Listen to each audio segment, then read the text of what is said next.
मनुष्य जीवन की महत्ता की बातें बहुत सी हम सुनते हैं कि यह मनुष्य जीवन महान क्यों है, और इस मनुष्य जीवन को इतना महान तो कहा गया, लेकिन क्या ये इंसान इस मनुष्य जीवन की महत्ता का उपयोग कर पाता है?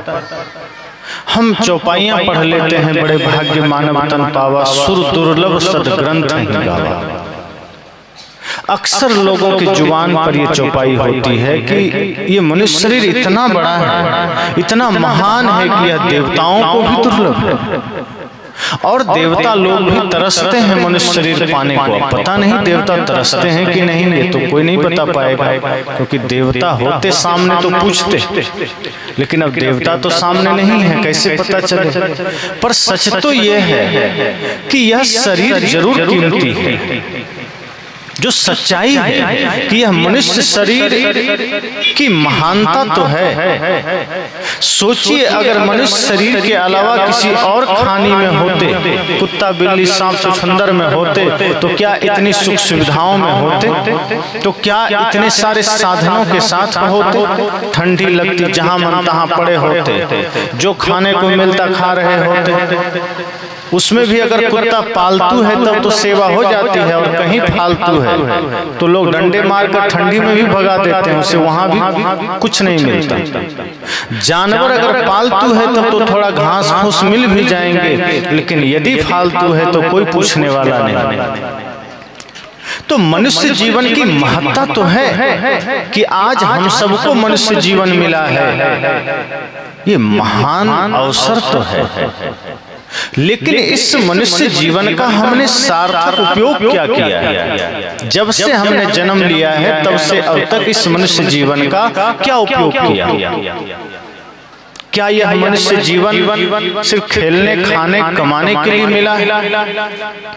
क्या यह मनुष्य जीवन सिर्फ एक दूसरे की निंदा शिकायत के लिए मिला है? क्या यह मनुष्य जीवन सिर्फ क्रोध करने के लिए मिला है? क्या यह मनुष्य जीवन भाई भाई में झगड़ने के लिए मिला है? अगर एक तरफ से आप विचार करेंगे तो आज हम और आप यही कर रहे हैं। सुबह उठते ही हम यह सोचते हैं कैसे हमारे जीवन में धन बढ़ जाए, कैसे हमारा घर बढ़ जाए, और कैसे दूसरे का कम हो जाए। एक आदमी मंदिर भी जाता है प्रार्थना करने, तो मंदिर में भगवान से यही मांगता है कि हे प्रभु, मुझे तो नौकरी दे देना, और पड़ोसी को जो नौकरी दिए हो उसका नौकरी छीन लेना। हे प्रभु, हमारे बेटे को तो पास करा देना और दूसरे के बेटे को फेल करा देना। आदमी भगवान से भी यही मांग रहा है। अपने लिए वो दुनिया का सारा खजाना मांगता है, दूसरे के लिए नरक मांग लेता है। अपने लिए वो 2-4 मंजिला मकान मांगता है, और पड़ोसी की झोपड़ी में भी आग लग जाए ऐसा मांगता है। अब सोचिए, जो आदमी भगवान के साथ भी यही कर रहा है, जो आदमी मंदिर में जाकर भी यही कामना कर रहा है, वो आदमी जीवन में क्या वो काम कर रहा है जिसके लिए शरीर मिला है?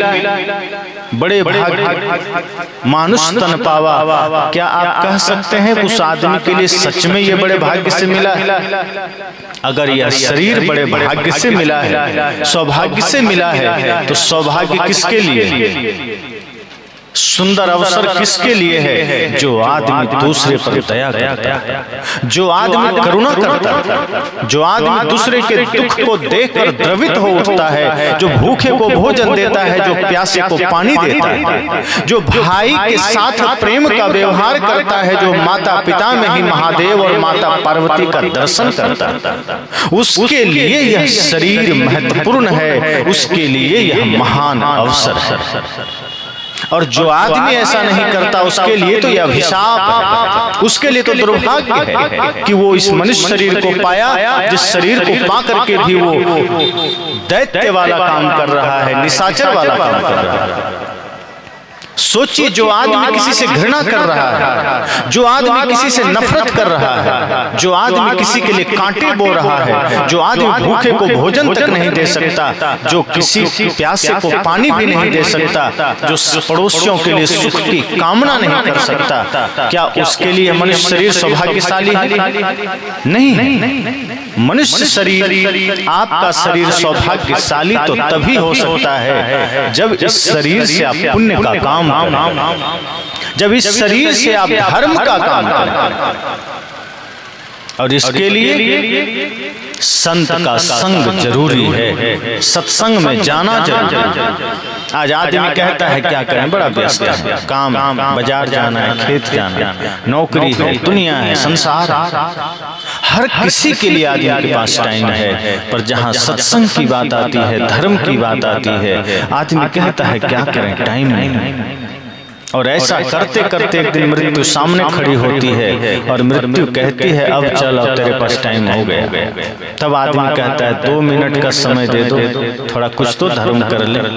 तब मृत्यु कहती है दिया था पूरा समय तुमने संसार में लगा दिया, तुमने वो काम किया जो तुम्हारे साथ नहीं जा सकता, वो काम किया ही नहीं जो साथ जा सकता। हमने न धर्म का काम किया, न भक्ति किया, न सेवा किया। जो साथी है हमारा वो हमने किया ही नहीं, जो साथ नहीं जा सकता है वही करता रहा। संत कहते हैं कि आप जो धन कमाते हैं इसका उपयोग शरीर के लिए, व्यवस्थाएं आपके शरीर के लिए, कपड़े आप खरीदते हैं शरीर के लिए, धन शरीर के लिए, सोना चांदी शरीर के लिए, अन्न जल शरीर के लिए, मेवा मिष्ठान शरीर के लिए, गाड़ी शरीर के लिए। आत्मा के लिए आप क्या करते हैं? शरीर को भोजन दीजिए, मना नहीं, देना ही पड़ेगा। शरीर को वस्त्र दीजिए, शरीर को सारी सुख सुविधा दीजिए। संत यह नहीं कहते कि कंगाल बन जाइए, संत कहते हैं बाहर से भी धनी बन जाइए, लेकिन आत्मा को आपने क्या दिया? शरीर का भोजन है अन्न जल फल फूल मेवा मिष्ठान दाल भात सब्जी, आत्मा का भोजन है भक्ति भजन धर्म सत्संग सत्य अहिंसा प्रेम, वो तो आपने दिया ही और यही साथ जाएगा। आपके पास गाड़ी है, गाड़ी को पोछिए, गाड़ी में तेल डालिए, सर्विसिंग करिए और उसमें कभी चढ़िए मत, तो लोग कहेंगे नहीं बड़ा मूर्ख आदमी, गाड़ी खरीद लिया चढ़ता नहीं, जब जाना होता है पैदल चल देता है, गाड़ी से ढक के रखा है, रोज पोछता है, रोज तेल डाल देता है, इंजन भी स्टार्ट करके छोड़ देता है, तेल जलता है लेकिन जाता पैदल। यही काम हम सब कर रहे हैं।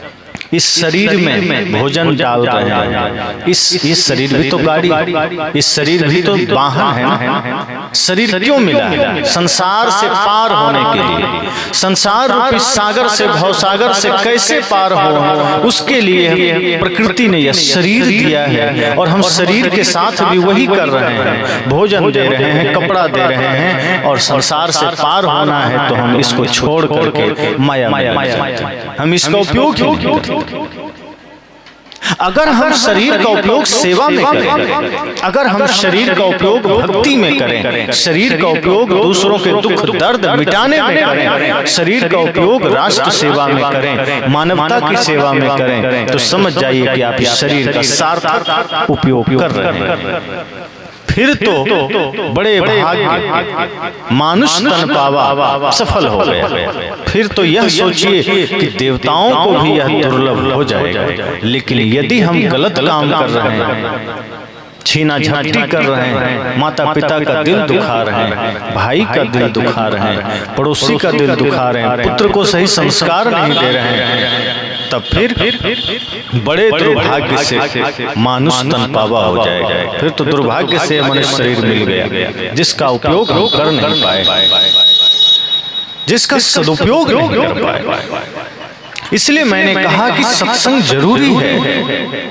कभी भी सत्संग का मौका मिल जाए तो ये सोचिए कि सारे काम छूट जाएं, पर आधे घंटे सत्संग जरूर सुनेंगे, क्योंकि व्यस्ततम जीवन में यही सत्संग हमारे लिए अमृत का काम करेगा, जो हमें सही रास्ता प्रदान करेगा, जो हमें सही दिशा प्रदान करेगा।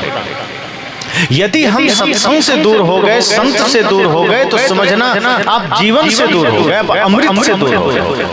आपने कंकड़ पत्थर को समेटा, आपने दुनियादारी को समेटा, लेकिन आपने हीरा को खो दिया, आपने अमृत को खो दिया। और जब संत का संग करेंगे तो इसी संसार में रहकर भक्ति कैसे करें, इसी संसार में रह के परमात्मा का बंधन कैसे करें, गुरु की पूजा कैसे करें, कल्याण प्राप्त कैसे करें, स्वर्ग कैसे जाना है, वो सब रास्ता आपको मिल जाएगा।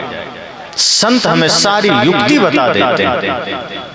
इसीलिए संत की महिमा है। इसीलिए श्री राम ने माता सबरी को कहा था, प्रथम भक्ति संतन कर सर। कहा था कि माता, यदि तुम जीवन में सदा शांति चाहती हो, सदैव खुशी चाहती हो, स्वर्ग मोक्ष चाहती हो, तो संतों का संग करना, क्योंकि संत तुम्हें हर जगह सुख समृद्धि से जीने का सूत्र बता देंगे। गृहस्थ जीवन में रह के साधना कैसे करें, परिवार में रह करके स्वर्ग का जीवन कैसे जिएं, ये सूत्र संत बता सकते हैं।